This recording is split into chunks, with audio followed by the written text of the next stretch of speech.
seleccionado.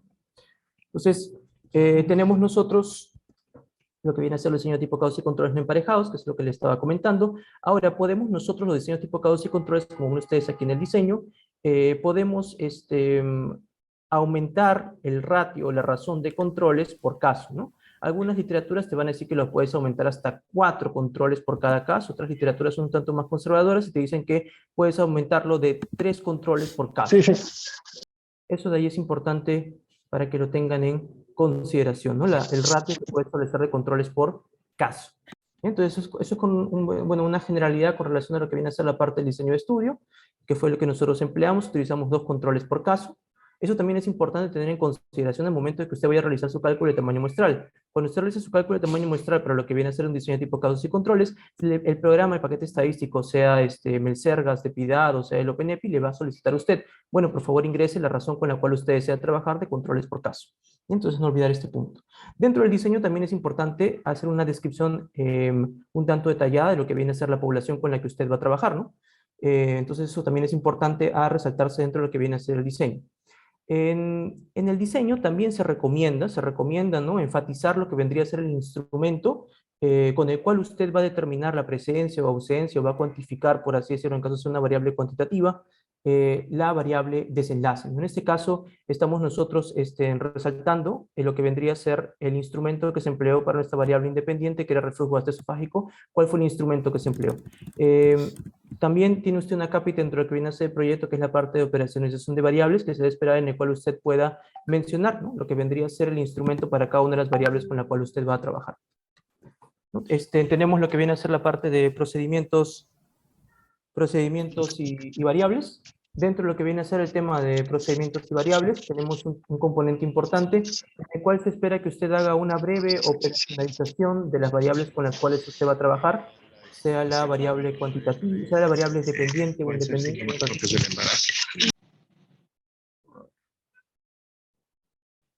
Ya.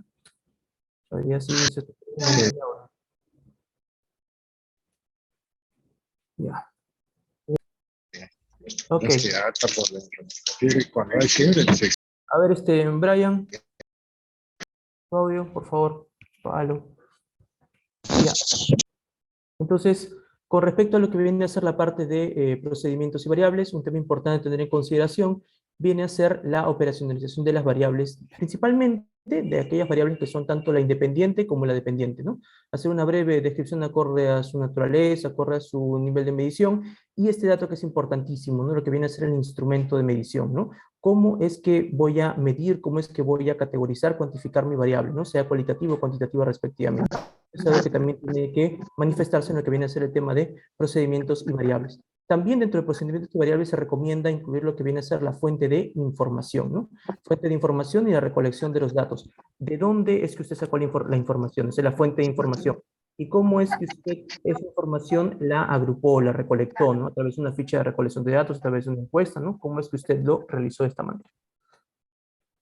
En lo que respecta a la población y muestra, dentro de población y muestra entra lo que viene a ser los criterios de selección. Los criterios de selección que empleamos nosotros para lo que vendría a ser tanto nuestros casos como nuestros controles.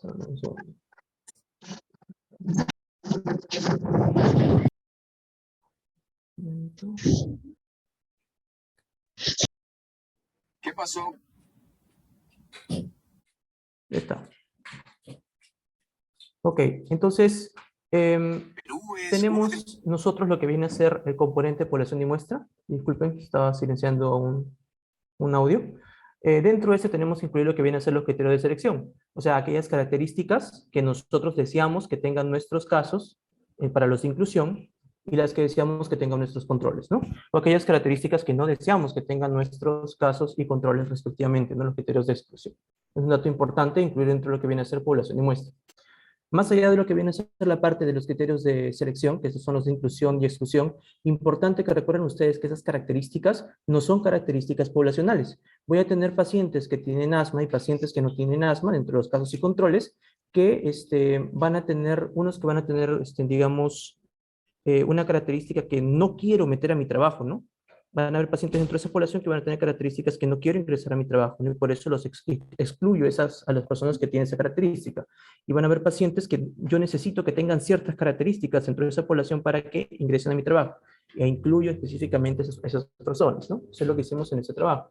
Otro dato importante viene a ser redactar los pasos o el proceso del cálculo de tamaño muestral, ¿no? Aquí, pues, redactar no al menos el intervalo de confianza que se emplea, normalmente en lo que viene a ser ciencia de la salud es 95%, la potencia estadística, que también por convención se emplea una potencia del 80%, la proporción de casos y controles con la que usted va a trabajar, en este caso trabajamos 1 a 2, usted puede trabajar de 1 a 3 o de 1 a 4, dependiendo de la bibliografía que usted utilice para dicho sustento, ¿no? Y también este dato es importantísimo, lo menciono, por favor, no se olviden, tienen ustedes que incluir el antecedente. Aquí, por favor, incluir el antecedente del cual usted obtuvo la información para poder ingresar en la fórmula, ¿no? Entonces, aquí va usted a ingresar un dato importante, que es la proporción de casos expuestos y la proporción de controles expuestos. Estos porcentajes provienen de antecedentes de estudios previos similares a los que usted tiene, los que le van a ayudar a poder ingresar a la fórmula y de esa manera obtener lo que viene a ser la cantidad de casos y la cantidad de controles, que es algo que usted debe también de tener en consideración. También en población y muestra tiene que entrar lo que viene a ser el tipo de muestreo. ¿Qué muestreo se empleó? Un muestreo aleatorio, un muestreo no aleatorio, ¿no? Un muestreo probabilístico, un muestreo no probabilístico. Eso también se tiene que detallar en lo que viene a ser población y muestra. Y también se recomienda especificar qué tipo de muestreo probabilístico o qué tipo de muestreo no probabilístico, ¿no? En lo que viene a ser el análisis estadístico, ¿no? Aquí, en los primeros párrafos del análisis estadístico se recomienda incluir cuál es el paquete que usted empleó para poder generar, digamos, sus resultados, ¿no? En este caso trabajó con lo que viene a ser Stata, ¿no? Más allá de esto, de lo que viene a ser el análisis estadístico, se recomienda mencionar cuál fue la ruta para lo que viene a ser los estadísticos descriptivos que se emplearon y cuál es la ruta para los estadísticos inferenciales. En lo que viene a ser el componente de diseño de tipo acabados y controles, se recomienda trabajar con una tabla de 2 por 2 para las variables, para las variables independientes cualitativas y la variable dependiente, ¿no? Que es cualitativa. Se recomienda trabajar con una tabla de 2 por 2, ¿no? Para reportar lo que viene a ser la frecuencia absoluta, que es la cantidad, el conteo en cada grupo, y la frecuencia relativa, que es el porcentaje, ¿no? Y dentro de eso también incluir lo que viene a ser el p-valor, ¿no? ¿Cuál es la prueba estadística que se empleó para poder identificar la diferencia, disculpen, para identificar la asociación o la ausencia de asociación entre mis variables, mi variable independiente y dependiente, y mis covariables con mi variable dependiente, ¿no? En este caso, pues, ¿no? Normalmente para estas cuales con cuales se utiliza la prueba de chi cuadrado, ¿no? Que es la que normalmente se utiliza, ¿no? Y bajo ciertos criterios también, cuando no se puede realizar chi cuadrado, prueba exacta de Fisher, o la prueba exacta, a veces por eso también algunos docentes le van a decir, mejor trabaje usted con Stata, porque el SPSS muchas veces no te saca la famosa prueba de exacta de Fisher híbrida. El Stata sí te la saca. Esto se utiliza mucho cuando la variable independiente es de tipo politómico, ¿ya? Así que por ese motivo se prefiere más trabajar con Stata, porque a veces trabajar con la prueba de verosimilitud que te brinda SPSS no es muy confiable. Mejor es trabajar con la prueba exacta de Fisher híbrida que te la brinda el Stata, la versión 15. Entonces, las pruebas de estadística inferencial para las cualitativas, ¿no? Recording in progress. Ya. Ok, la prueba de estadística inferencial, y también a su vez podemos nosotros generar lo que viene a ser los modelos de regresión. Entonces tenemos nosotros 2 modelos de regresión importantes. Tenemos el modelo de regresión logística bivariado, en el cual lo que se va a buscar en este primer punto es determinar la asociación, fuerza, asociación y dirección de la asociación entre la variable independiente y la variable dependiente, ¿no? Eso es lo que hace el modelo de regresión logística bivariado. Imagínense que es como un caballito que tiene esas cosas en los ojos que solo le permite ver hacia adelante.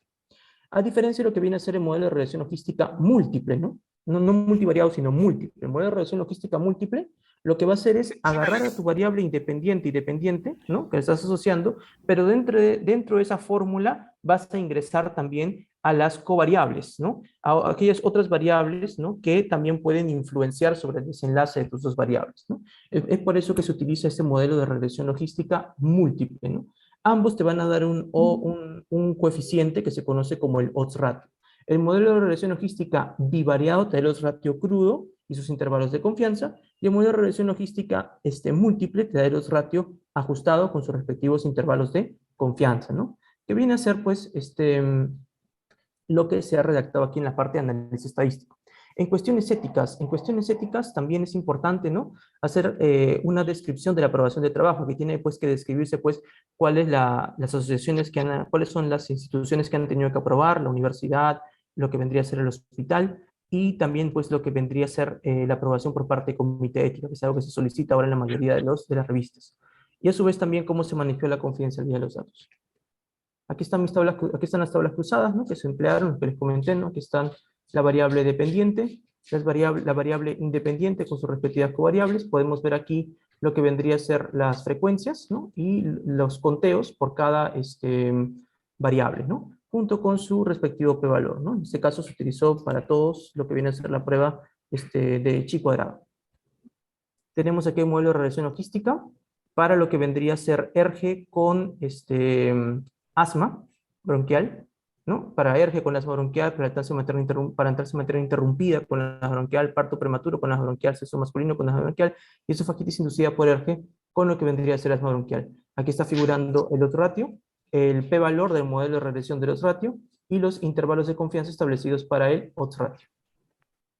De la misma forma se realizó el mismo modelo de regresión, pero en este caso modelo de regresión logística múltiple, ¿no? Para aquellas variables que presentaron significancia. Yo puedo, digamos, hacerlo de manera breve, significancia, a través del p-valor yo puedo determinar cuáles presentaron significancia. Pues todas aquellas variables independientes que presentaron significancia ingresaron a este modelo de regresión logística múltiple junto con mi variable independiente que era R. Tenemos aquí lo que es la discusión, que el doctor Stenvela ya comentó previamente a detalle, en el cual hay que establecer lo que vienen a ser los contrastes. Nosotros, por ese motivo, cuando se le pide que usted desarrolle su proyecto, se le solicita lo siguiente: por favor, ponga antecedentes. Los antecedentes no son puestos por gusto. Los antecedentes cumplen una función, que por ese motivo sus docentes le están insistiendo tanto. La primera función que cumplen los antecedentes es que usted pueda realizar un cálculo de tamaño muestral adecuado. Si usted no tiene buenos antecedentes o ha rellenado cualquier cosa ahí, no va a poder obtener el estudio que le va a permitir realizar su cálculo de tamaño muestral. Entonces, es una importancia de los antecedentes relacionado a la parte de la metodología. Y el otro componente de los antecedentes relacionado a la discusión es que estos datos que usted obtiene tiene que contrastarlos con estudios previos, sean nacionales e internacionales. Y para eso sirven los antecedentes, para poder ingresarlos a la discusión y hacer los respectivos contrastes. A su vez, y eso es lo que se ha mencionado por acá. Entonces, también no solamente voy a decir, se encontró una diferencia entre mis resultados con los resultados de la otra persona.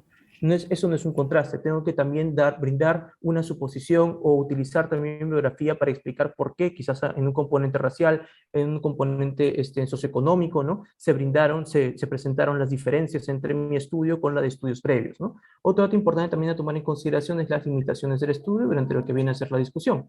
Lo que viene a ser las limitaciones del estudio, pues relacionados al diseño y también relacionado digamos, a los recursos que tenga yo, a los recursos que tenga. Por ejemplo, puedo, digamos, tener limitaciones respecto al lugar donde estoy desarrollando el estudio, en el cual, digamos, no se tomen ciertos reactivos, ¿no? Y estén ausentes, y quizás hubiesen sido unas buenas covariables para poder medir, para poder tener un resultado en mi modelo de regresión múltiple un tanto más preciso, ¿no? Porque probablemente esas variables que no se miden, digamos, por escasez o por no estar presupuestadas, puedan, al momento de no medirlas, puedo yo obtener una sobreestimación de la asociación o una infraestimación de la asociación, ¿no?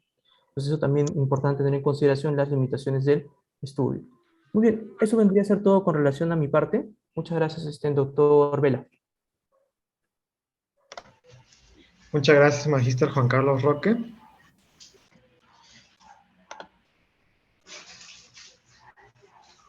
Muy bien, pasando con la siguiente exposición, en realidad teníamos al doctor Willy Ramos, quien tuvo un pequeño percance en su centro laboral. Por lo tanto, el estudio que iba a exponer el doctor Willy Ramos será expuesto por el doctor Víctor Vera Ponce, a quien ya conocemos, el magíster Víctor Vera. Muy bien, muchas gracias, estimado Manuel. Efectivamente, el doctor Willy Ramos era el que iba a exponer este tema de estudio de casos y controles. Sin embargo, él ha tenido una emergencia, ¿no? Como cualquiera de nosotros puede tenerlo, y por eso mismo yo lo voy a suplir, ¿de acuerdo? Pero obviamente estaba considerado de que él iba a exponer este tema. Pero bueno, la importancia de que les pongamos este tema justamente cuando conversamos con el doctor Willy Ramos es que aportando también a los estudios que les han señalado, este estudio también llega a ser interesante por dos razones. Primero es que les presentamos un estudio, ¿no? Un estudio que es justamente etiología y factores de riesgo para un primer episodio de isquemia cerebral en adultos jóvenes. Y es un caso y control que llega a ser multicéntrico, ojo, multicéntrico, muy bien, y pareados. Recuerden que el pareamiento tiene un objetivo, y clásicamente el pareamiento se hace en estudios de casos y controles, ¿no? Clásicamente. Y el pareamiento sirve para poder controlar mejor, valga la redundancia, sobre los casos. O sea, recuerden que los casos y controles, a diferencia de lo que justamente muchos piensan, cuando te dicen, sí, quiero hacer un estudio de casos y controles, se puede considerar que es el estudio un poco más complicado de realizar. ¿En qué sentido? De que la gracia del estudio de caso y control es que los controles sean idénticos a los casos, excepto por la exposición. O sea, se supone de que si tú haces un estudio de casos y controles, vas a tener un estudio en la cual tus casos son los que tú seleccionas. Ojo, tú seleccionas los casos prácticamente a dedo, según el grupo que tú tengas. Generalmente el estudio de casos y controles fue utilizado para enfermedades raras, que no te permite el estudio de cohorte realizarlo, muy bien.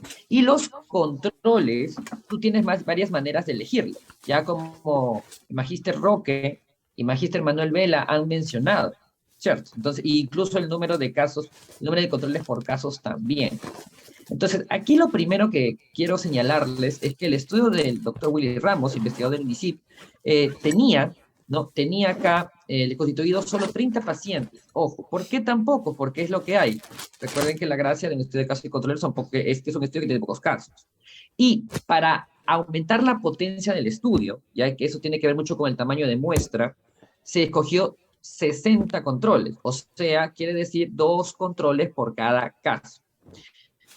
Profesor Víctor, ¿eso tiene algo de malo? No, realmente no. O sea, se supone que el estudio de casos y control, al tener pocos casos, vas a tener pocos controles, vas a tener poca muestra.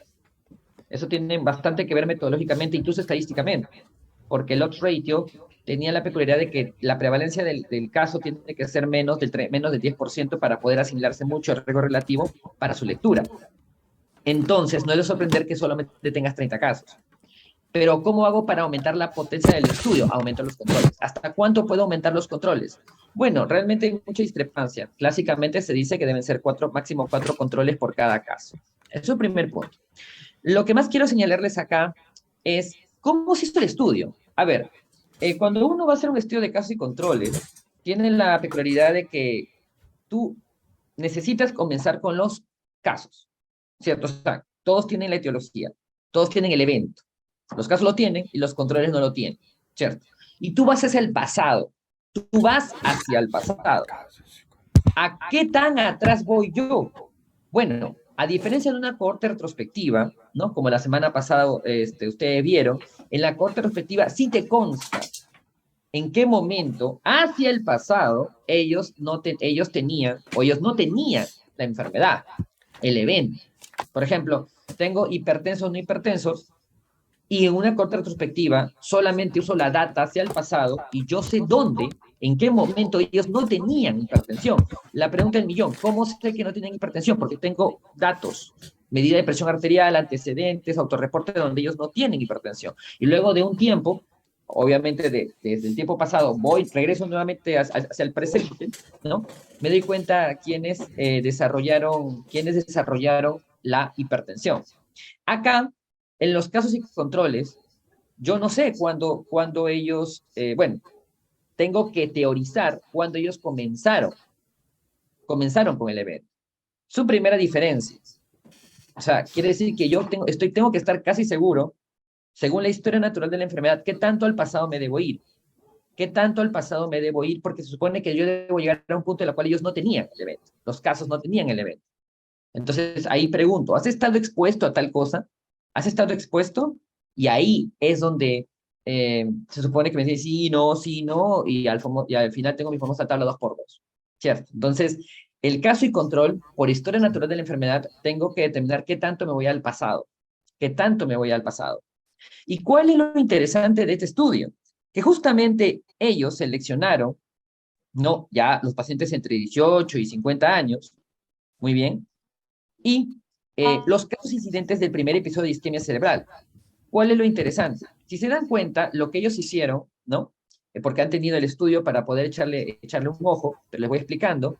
Lo que ellos hicieron es reclutar reclutar a los pacientes que estaban hospitalizados y que tenían su primer episodio de isquemia cerebral.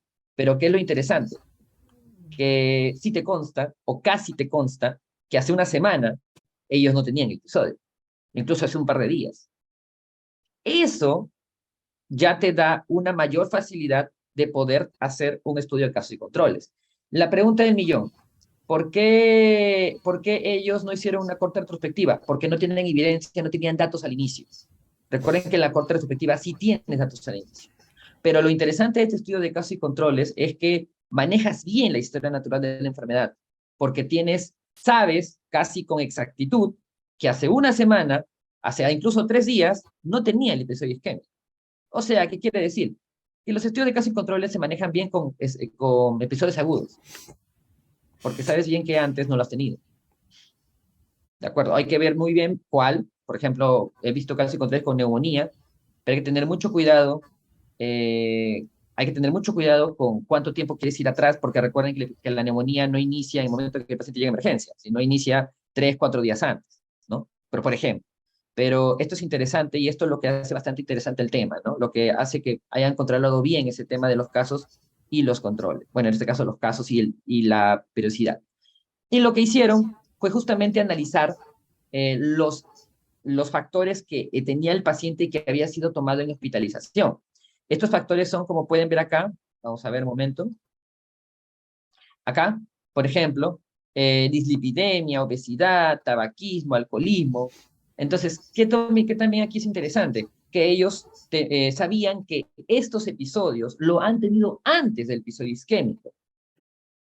Pero, Víctor, ¿cómo es que lo tenía antes? Porque obviamente no vas a tener obesidad recién ahorita. El paciente no te ha hecho obesidad en 2, 3 días. Te consta que la obesidad lo ha tenido antes del periodo isquémico. ¿Por qué? Porque para ser obeso no es de cuestión de días, es cuestión de meses, años.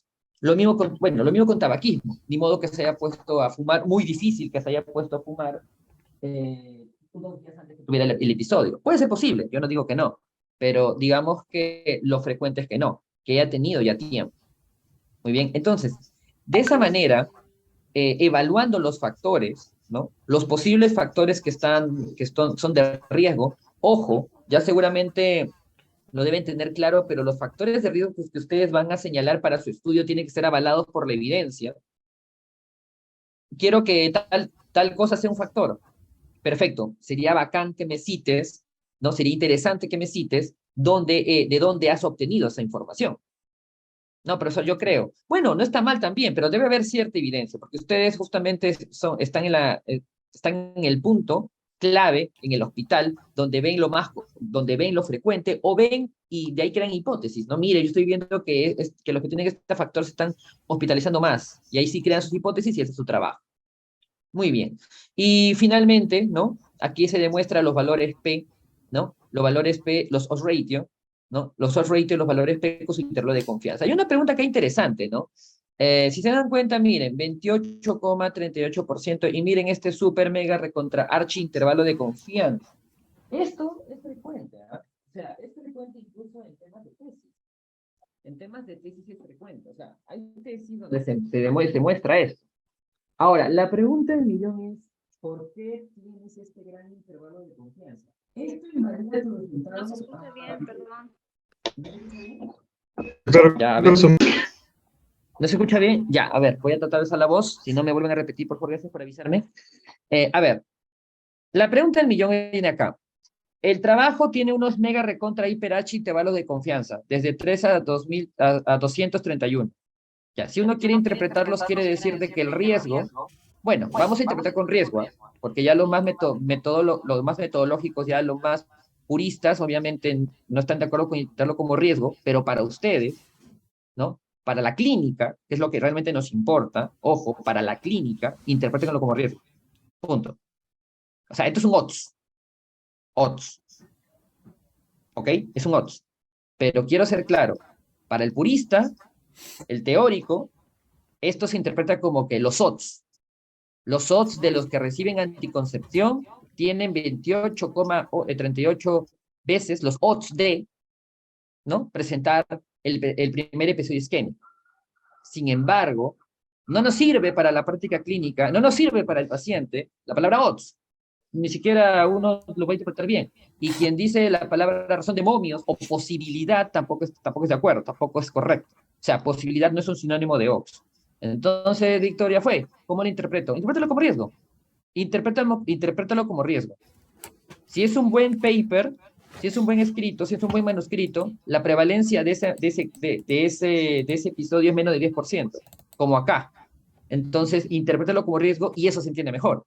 O sea, los que reciben anticoncepción, terapia anticonceptiva o terapia de reemplazo hormonal, tienen 28,38 veces el riesgo de presentar primer episodio isquémico, frente a los que no presentan, los que no reciben anticoncepción. Los que tienen hipertrigliceridemia tienen 33,15 veces el riesgo de presentar el primer episodio isquémico frente a los que no. Y aquí viene lo curioso. Y esto, o sea, son 28,38 veces. Son 28,38 veces. Pero esto es en la muestra. Esto es en la muestra. En tu muestrita es 28,38 veces. Ah, muy bien, Víctor, pero a mí no me sirve la muestra. Yo quiero saber cómo es en la población. O sea, la inferencia. Para eso me sirven los intervalos de confianza. ¿Qué dicen los intervalos de confianza? Mira, yo no sé el valor exacto en la cual la anticoncepción o la hipertrigliceridemia es un riesgo para el primer episodio isquémico. Yo no sé, pero te puedo asegurar con un 95% de confianza, te puedo asegurar con un 95% de confianza que ese riesgo va de 2,04 a 538. Entonces, lamentablemente, es tan amplio que no conviene. O sea, lamentablemente no me sirve mucho. Pero Víctor, entonces, total, el artículo está publicado, sí, en una revista indexada, sí. Pero, ¿por qué entonces lo ha publicado si me dices de que no es tan útil? Porque es un primer paso, es un primer parámetro. Obviamente aquí me da ya una cierta idea, pero obviamente hay que considerar que estos intervalos, ¿qué me dicen? Me faltó muestra. Si tú ves un intervalo de este tamaño, me faltó muestra. No me sirve mucho para la toma de decisiones, que es lo que nos interesa finalmente. Ojo, por algo ustedes son residentes, ¿no? Ven pacientes, pero les da un primer parámetro, un primer paso. Entonces, ustedes toman la decisión. Ah, ya, entonces, Víctor, si hubiéramos tenido un menor tamaño de muestra, tendríamos un intervalo de confianza más estrecho, por supuesto. Y para no ser repetitivo, y no también aburrirlos, un ejemplo más fácil. Viene alguien, ustedes ya, por ahí los cardiólogos, ¿no? Les van a venir a ofrecer pastillas contra la hipertensión, y alguien les puede decir, la industria te puede decir, mira, este medicamento te baja 33 puntos, ¿ya? 33 puntos la presión, wow, son 33 puntos, o sea, me sirve mucho para los que tienen hipertensión de 180, ¿no? Muy bien, pero obviamente esos 33 puntos han sido en la muestrita. Tú le preguntas, oye, pero ¿y la diferencia? ¿La inferencia cuánto es? Ah, no, bueno, me puede bajar entre 2 puntos o me puede bajar entre 500 puntos. O sea, lo matas al paciente. ¿Se dan cuenta la importancia que tienen los intervalos de confianza? Ya, eso obviamente es un ejemplo exagerado, pero obviamente, pero quería que ustedes de alguna manera pudieran repasar eso. Muy bien. Entonces, vuelvo a repetir. Los odds ratio, o sea, finalmente, como este estudio lo demuestra, tienen la peculiaridad, primero, de una difícil lectura. Los odds ratio, de los casos y controles. Entonces, ¿cómo lo leo? Consejo de mi parte, aunque seguramente muchos metodólogos y teóricos van a decir lo contrario. Trabájalo como odds. Pero eso no se entiende, pues. No es aplicable para el paciente. No me sirve. Entonces, interprétenlo como riesgo. Pero, traten de que obviamente sea un buen estudio y obviamente la prevalencia de suicidio sea menos de 10%. Muy bien, eso es lo primero que les aconsejo. Muy bien. Segundo punto que les aconsejo.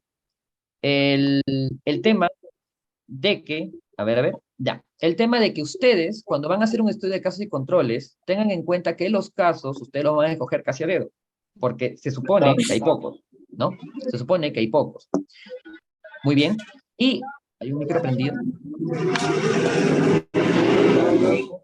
Te muteé. Entonces, ustedes deben considerar de que sean casos no tan comunes, por eso la gracia del caso y control, escojan bien sus exposiciones con evidencia. Ojo, la experiencia es muy importante, pero siempre la experiencia tiene que ir avalada por ahí con un paper, aunque sea noble, para poder tener un poco más de fuerza de su hipótesis. Muy bien. ¿Y cuál es la jugada? ¿Qué tan atrás me voy? Porque no estoy seguro de cuándo comenzó la enfermedad, pero según la teoría, 5 meses, 1 año, 5 años, yo no sé, pero hay que estar casi seguros. Para eso también necesito evidencia. O trabajo casos y controles con enfermedades infecciosas agudas, porque me consta casi que hace una semana no lo tenía. Muy bien. Y obviamente escojo exposiciones que no haya tenido como consecuencia de estar hospitalizado. Por ejemplo, Víctor, glucosa. Recuerden que la glucosa se dispara muchas veces en sepsis. Entonces, ver glucosa en un paciente hospitalizado como caso y control o como factor de exposición, esa hiperglicemia, no sé si es porque el paciente ya lo tenía o porque por causa del mismo cuadro infeccioso del paciente, por ejemplo, lo tuvo.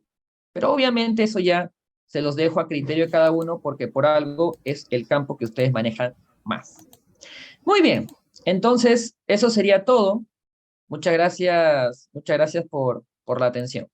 No sé si alguien tiene alguna duda, alguna pregunta para cualquiera de los tres expositores que han escuchado. Muy bien, muchas gracias, Magíster Víctor Vera Ponce. No sé si alguno de los residentes tiene alguna duda con respecto al estudio casos y controles.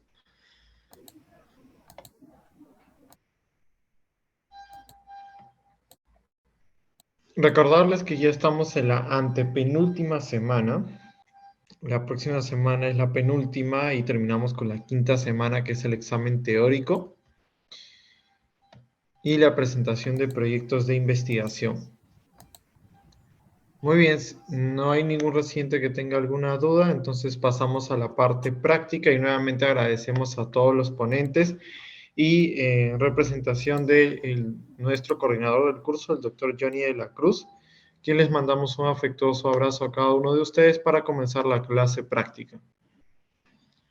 Muy buenas tardes con todos. Muy buenas tardes, hasta luego. Saludos, doctor Víctor. Hasta luego, doctor Manuel. Muchas gracias. Hasta luego, doctor Iván. Hasta luego.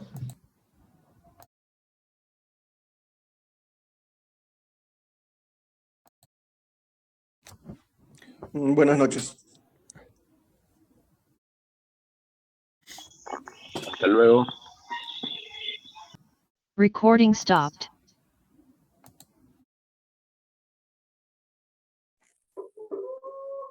Hasta luego.